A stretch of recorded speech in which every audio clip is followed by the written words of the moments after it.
Even the Productivity Commission thinks the Help to Buy scheme is a bad idea. And this makes sense when you think about it.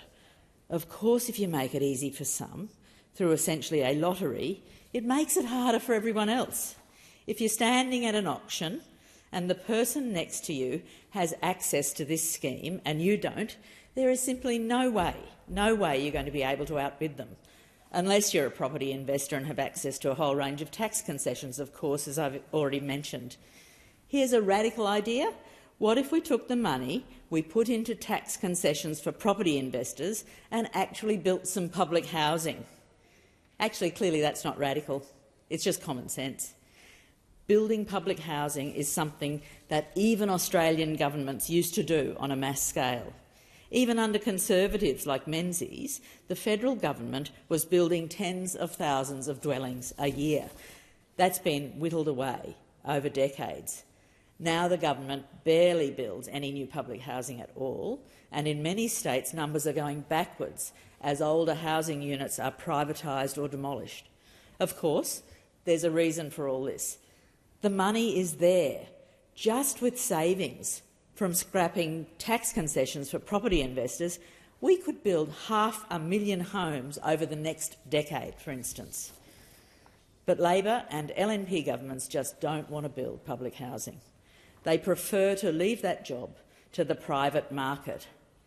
Could this be because they are completely beholden to their donors, the big banks and the property developers, who of course support endless exponential growth in house prices? It keeps earning them enormous profits. The big banks and property developers support endless exponential growth in house prices. It keeps earning them enormous profits. And building public housing to actually house the Australians who desperately need it would eat into bank profits. Apparently we can't have that, can we? So let's talk about those big banks and property developers. All of Australia's big banks donate to both political parties, over $5 million to Labor and $6 million to LNP in the last decade. Labor and the LNP, who seem to be on a unity ticket to protect the interests of bankers, which, as I said, actually ensures house prices keep going up and up, by refusing to tax their enormous profits and even protecting some bankers who rip off customers from the appropriate legal consequences like fines and prison times. Particularly for Labor, there are some familiar faces. I would use the word culprits. Former Queensland Labor Premier Anna Bligh is the head of the banking lobby.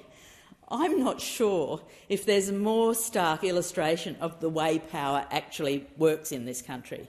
And what do the banks get for their donations and connections?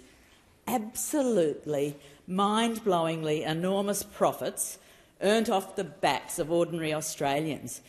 We've just heard this morning Matt Coman, Managing Director of the Commonwealth Bank, boasting about their half-yearly profit of $5 billion. That's a half year, not even a full year.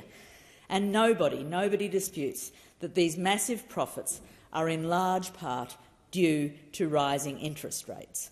Mortgage holders and renters are struggling with their bills, struggling to put food on the table, struggling to afford the dentist because of high interest rates. Those ridiculous bank profits are directly proportional to the suffering caused by rising interest rates and the cost of living crisis. And they go completely unchallenged by this government and the political establishment. The government is essentially pulling a bait and switch on everyday people. They're giving peanuts to potential first-home buyers, people who've been shut out of the housing market due to skyrocketing interest rates, the soaring cost of living, and wealthy investors artificially driving up the property prices. But this government congratulates itself, pats itself on the back for this unconscionably bad policy that will ultimately make an already desperate housing crisis actually worse. Meanwhile, wealthy property investors flourish under this protection racket of negative gearing and capital gains tax breaks, while regular people bear the brunt of rising interest rates. In Queensland, nearly 40% of property lending goes to investors, while first home buyers struggle to secure a measly 16%. And it's a similar story in New South Wales and Victoria. Investors get the lion's share of loans, larger amounts and tax breaks to offset their costs. And what do first home buyers get? They're left grappling with 13 consecutive interest rate hikes, soaring rates and no relief from the escalating cost of living. We are witnessing the lowest rates of home ownership in 70 years, and instead of looking after people trying to purchase a home for their family, the government is doling out favours to wealthy investors, fuelling the housing crisis. Thank you, Speaker.